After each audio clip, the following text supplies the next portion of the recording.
Australia में कीड़े बाकी दुनिया से बड़े क्यों हैं? क्या आपने कभी द्योहेकल वाटर बग के बारे में सुना है? ये किस्म का कीड़ा है जो 3 इंच तक लंबा हो सकता है और इसका कांटा भी है जो कि रेटलस्लाम की तरह तकलीफदेह हो सकता है। यह द्योहेकल शिकारी मकड़ी ये ऑस्ट्रेलिया की सबसे बड़ी मकड़ी है और इसकी टांगों का दौरानिया 12 इंच यानी 30.5 सेंटीमीटर तक हो सकता है। अगर ये कीड़े आपको खौफनाक लगते हैं तो आप अकेले नहीं हैं। लेकिन ऑस्ट्रेलिया में कीड़े इतने बड़े क्यों हैं? ठीक है, आज की वीडियो में हम इसी सवाल का जवाब देंगे।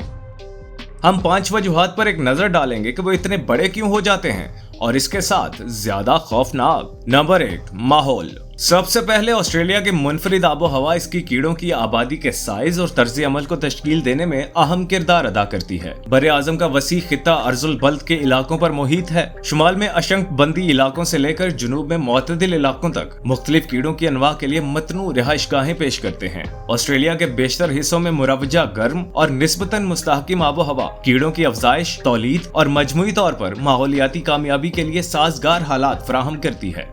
कीड़े तमाम ठंडे खून वाले जानदारों की तरह दरअसल एक्टोथर्म हैं, यानी उनके जिस्म का दर्जा हरारत बुनियादी तौर पर बैरूनी माहौल के जरिए कंट्रोल किया जाता है। लिहाजा दर्जा हरारत बराह रास्त उनकी मेटाबॉलिक शरहों, तरक्की के अमल और तौलीदी सरगर्मियों को मुतासिर करता है। इसका मतलब है कि गर्म आबो हवा में कीड़े वाज़ेह तौर पर ज्यादा फाल होते हैं और उनकी मेटाबॉलिक शरह बढ़ जाती है, जिसकी वजह से तरक्की और नशोनुमा तेज होती है। नतीजे के तौर पर वो तेजी से बड़े जिस्म के साइज तक पहुंच जाते हैं। गर्म आबो हवा कुछ हशरात की नस्लों को एक साल के अंदर कई नस्लें पैदा करने के काबिल बनाती है। ज्यादा मौसमों वाले इलाकों में सख्त सर्दियों या कम गर्मियों की वजह से कीड़ों के पास नशोनुमा और तौलीद के लिए महदूद वक्त हो सकता है। ताहम ऑस्ट्रेलिया के मोतदिल आबो हवा में बाज हशरात की नस्लें सालाना 1 से ज्यादा नस्लें पैदा कर सकती हैं, जिसकी वजह से तरक्की और बड़ी आबादी के ज्यादा मौके मिलते हैं। ऑस्ट्रेलिया में कीड़ों को कम दर्जे हरारत से मुतालिक कम माहौलियाती दबाव का सामना करना पड़ता है, जिससे वो तरक्की और तौलीद के लिए ज्यादा तवानाई मुख्तस कर सकते हैं। बाकी दुनिया के मुकाबले ऑस्ट्रेलिया में गर्म आबो हवा की वजह से बड़े होने वाले कीड़े की एक मिसाल डबल डर्मर सोफा सकाटा है। ये मुतासिर कुन किकाडा दुनिया की सबसे बड़ी कॉकरोच की नस्लों में से एक है और इसके परों की लंबाई 13 सेंटीमीटर तक बढ़ सकती है। नंबर 2, अलहदगी। ऑस्ट्रेलिया की जुग्राफियाई तन्हाई कीड़ों की बड़ी नौयत में भी किरदार अदा करती है। लाखों सालों से समंदर के वसी फैलाव के जरिए दूसरे बड़े आजमों से अलग ऑस्ट्रेलिया ने अपनी आबाई अनवा के लिए एक हयातियाती जजीरे के तौर पर काम किया है। ये तन्हाई मुनफरिद मवाफिकत और इर्तकाई अमल का बाइस बनी है और कुछ हशरात की अनवा ने इसके नतीजे में जिस्म के बड़े साइज तैयार किए हैं। तन्हाई ये है कि ये एक ही नौ की आबादी के दरमियान जीन के बहाव में रुकावट पैदा करती है। नतीजे के तौर पर ऑस्ट्रेलिया के मुख्तलिफ हिस्सों में कीड़ों के मुख्तलिफ ग्रोह एक दूसरे से कट गए हैं। वक्त गुजरने के साथ ये अलग थलग आबादी जिनियाती और जाफ दोनों तरह से अलग हो सकती है, जिससे अलग अलग खुसूसियात की नशुनमा होती है। आइए इस बारे में बात करते हैं कि ऑस्ट्रेलिया में कीड़ों के लिए जिस्म के बड़े साइज वाकई कितने फायदेमंद हैं। सबसे वाज़ेह फवायद में से एक ज्यादा वसाइल को जखीरा करने की सलाहियत है। बड़े जिस्म के साइज वाले हशरात की किल्लत के वक्त जिंदा रहने के इम्कानात ज्यादा होते हैं। अपने जीन्स को मुंतकिल करने और अगली नस्ल में हिस्सा डालने की उनकी सलाहियत को बढ़ाने के इम्कानात भी बढ़ जाते हैं। नंबर 3, वाफर गजाई वसाइल। ऑस्ट्रेलिया के वसी और मतनू मनाजिर घने बरसाती जंगलात से लेकर बंजर सहराओं तक वसी पैमाने पर माहौलियाती निज़ाम रखते हैं। हर एक अपने कीड़े मकोड़ों के लिए खुराक के मुख्तलिफ वसाइल फराहम करता है, लेकिन ऑस्ट्रेलिया में कीड़ों के लिए खुराक की ऐसी कभी ना खत्म होने वाली फराहमी क्यों है? बुनियादी वजूहात में से एक बरे आजम की कदीम और निस्बतन मुस्तहकिम अर्जियात है। ऑस्ट्रेलिया का जमीनी हिस्सा लाखों सालों से बड़ी हद तक तब्दील नहीं हुआ है। नतीजे के तौर पर माहौलियाती निज़ाम को पौधों, जानवरों और कीड़ों के दरमियान पेचीदा और खुसूसी तआमुलात पैदा करने का मौका मिला है। इसके अलावा पौधे ज्यादातर जमीनी माहौलियाती निज़ाम की बुनियाद बनाते हैं और ऑस्ट्रेलिया पौधों की अनवा के एक काबिल जिक्र तनों का घर है, जिनमें से बहुत सारी दुनिया में कहीं नहीं पाई जाती। पौधों की जिंदगी की कसरत सब्जी खोर कीड़ों के लिए मुख्तलिफ किस्म के खाने के जराये को यकीनी बनाती है। पत्तों और फलों से लेकर अमृत और जर्क तक बदले में ये सब्जी खोर कीड़े खाने के सिलसिले में एक अहम रब्त फराहम करते हैं, जो कीड़े खोर जानवरों और परिंदों के शिकार के तौर पर काम करते हैं। ऑस्ट्रेलिया में खुराक के वसाइल की कसरत में हिस्सा डालने वाला एक और अंसर मुद्दत है।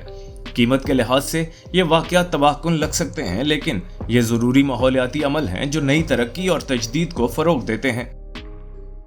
झाड़ियों में आग लगने के बाद मिसाल के तौर पर पौधों की कुछ अनवा भरपूर तरीके से उगती हैं, जो सब्जीखोर कीड़ों के लिए फौरी खुराक फराहम करती हैं। मजीद ये कि ऑस्ट्रेलिया के माहौलियाती निजाम की मतनू रेंज सरसब्ज साहली बरसाती जंगलात से लेकर खुश्क अंदरून सहराओं तक कीड़ों को खुराक के मुख्तलिफ जराए के मुताबिक ढालने दें। कुछ कीड़े खुसूसी खुराक देने वाले होते हैं जो अपनी बका के लिए पौधों की मखसूस अनवा पर इन्हिसार करते हैं, जबकि दीगर आम हैं और खुराक के वसीतर इख्तियारात इस्तेमाल कर सकते हैं। नंबर 4, शिकारियों की गैर मौजूदगी। जैसा कि हमने पहले जिक्र किया है, एक बड़े आजम के तौर पर ऑस्ट्रेलिया के तन्हाई ने इसके मतनू माहौलियाती निज़ाम और मुनफरिद अनवा को मुतासिर किया है। लेकिन क्या आप जानते हैं कि इसकी वजह से कुछ इलाकों में कुदरती शिकारियों की तादाद निस्बतन कम हुई है। दुनिया के दीगर हिस्सों के मुकाबले में ऑस्ट्रेलिया में बाज़ कीड़ों की आबादी ने शिकारी दबाव में कमी का तजुर्बा किया है। ऐसे हालात पैदा करना जो बड़े बालिग साइज की तरक्की के हक में हो। एक काबिल जिक्र मिसाल ऑस्ट्रेलिया में चमगादड़ों को छोड़कर मुकामी जमीनी स्तनधारियों की अदम मौजूदगी है। ज्यादातर जमीनी ममालिया ग्रोह जैसा कि गोश्तखोर और गैर मनकूला बरे आजम के मकामी नहीं है। हालिया तारीख में लूमड़ियों और फेरल बिल्लियों जैसी नागवार प्रजातियों के मुतारिफ होने का मकामी जंगली हयात पर खासा असर पड़ा है, लेकिन इससे पहले बहुत से कीड़ों की आबादी ममालिया शिकारों के दबाव के बगैर तैयार हुई। अहम शिकारियों की गैर मौजूदगी में हशरात की कुछ अनवा तरक्की और तौलीद के लिए ज्यादा तवानाई मुख्तस करने में कामयाब हो सकती है। दिफाई मैकेनिज्म या शिकारी मुखालिफ रवैयों में सरमायाकारी करने के बजाय नतीजे के तौर पर वो अफराद जो बड़े बालिग साइज तक पहुंच सकते हैं, उनके जिंदा रहने और तौलीद का इम्कान ज्यादा हो सकता है। नंबर 5, इर्तिकाई हथियारों की दौड़। इर्तिकाई हथियारों की दौड़ ऑस्ट्रेलिया के वसी और मतनू माहौलियाती निज़ाम में, जहां हशरात की अनवा के एक ढेर शिकारियों और शिकार की एक वसी सफ के साथ मौजूद है, मवाफिकत पजीर होने और जिंदा रहने का दबाव शदीद है। नतीजे के तौर पर ऑस्ट्रेलिया में कुछ कीड़ों की आबादी ने इर्तिकाई हथियारों की दौड़ का तजुर्बा किया होगा। एक फायदेमंद बकाया शिकार की हिकमत अमली के तौर पर जिस्म के बड़े साइज की तरक्की का बाइस बनता है। कीड़ों और उनके शिकारियों के दरमियान इर्तिकाई हथियारों की दौड़ में बुनियादी ख्याल ये है कि एक ग्रोह को हासिल होने वाले किसी भी फायदे का मुकाबला दूसरे में मुवाफिकत के जरिए किया जाता है। मिसाल के तौर पर अगर कीड़ों की एक मखसूस नस्ल तेज रफ्तारी या चुस्ती के जरिए शिकारियों से फरार होने में ज्यादा माहिर हो जाती है, शिकारी तेज तर होकर या शिकार की बेहतर तकनीक तैयार करके जवाब दे सकते हैं। इसी तरह अगर एक कीड़े की नस्ल बेहतर छिलावरन को तैयार करती है तो इसे कम शिकार का सामना करना पड़ सकता है। अपने शिकारियों को उनका पता लगाने के लिए बेहतर बसरी सलाहियतों को तैयार करने पर उकसाता है। इसके जवाब में हशरात की अनवा और भी ज्यादा मौसर छलावरन तैयार कर सकती हैं और इस तरह यह सिलसिला जारी रहता है। ऑस्ट्रेलिया में कीड़ों और इनके शिकारियों के दरमियान हथियारों की इस इर्तिकाई दौड़ की एक मिसाल गमलेफ्स कीटोनाइजर नामी कैटरपिलर और कीड़ेखोर परिंदों, खासतौर पर पाइट क्राउन के दरमियान ताल्लुक शामिल है। शिकारी की धमकिया कैटरपिलर अपनी भूख और यूकलिप्टस के पत्तों की बड़ी मिकदार खाने की सलाहियत के लिए जाना जाता है। अगर आबादी पर काबू न रखा जाए तो दरख्तों की कटाई का बायस बनता है। अपने आप को शिकारियों से बचाने के लिए गमलेफ्स कीटोनाइजर ने एक मुनफरिद मुवाफिकत तैयार की है। ये यूकलिप्टस की मखसूस अनवा के जहरीले पत्तों को खाता है, इसके जिस्म में जहरीले मादों को अलग कर देता है। इसे शिकारियों के लिए नाकाबिले तलाफी और मुमकिन तौर पर नुकसानदेह बना देता है। पाइट क्राउन एक आम और जहीन परिंदों की नस्ल जो मशरकी ऑस्ट्रेलिया में पाई जाती है। इन परिंदों ने दर हकीकत गमलेफ्स कीटोनाइजर कैटरपिलर की रंगत को पहचानना और इसे जहरीलेपन से जोड़ना सीख लिया है। ताहम कैटरपिलर परिंदे की अपनी रंगत से नफरत के खिलाफ बेदिफा नहीं रहा। पाइट क्राउन के अपने अलग रंग के पैटर्न से बचने के जवाब में गमलेफ्स कीटोनाइजर कैटरपिलर्स की कुछ आबादियों ने मुख्तलिफ रंगों की शक्लें तैयार की हैं। ये बड़े साइज पर भी लागू होता है। जैसा कि हमने अभी कहा, हशरातुल अर्ज़ के शिकारी जैसे परिंदे, रेंगने वाले जानवर और यहाँ तक कि दूसरे हशरात अक्सर अपने शिकार को तलाश करने के लिए बसरी इशारे पर इन्हिसार करते हैं। इर्तिकाई हथियारों की दौड़ में अगर कोई कीड़े बड़े होने की नशोनुमा करता है तो ये मुमकिन शिकारियों के लिए ज्यादा खौफजदा हो सकता है। यह रुझान, जिसे प्रीडेटर इंटिमिडेशन मफरूजा कहा जाता है, तजवीज करता है कि जिस्म का बड़ा साइज महदूद शिकारी दबाव वाले माहौल में बका का फायदा पेश कर सकता है। और ये हमारी वीडियो है। अगर आपके कोई तबसरे या सवालात हैं तो बिला झिझक उन्हें नीचे छोड़ दें और इस सब्सक्राइब बटन को दबाना न भूलें और इस तरह की वीडियोस पर अप टू डेट रहने के लिए घंटी के बटन को जरूर दबाएं।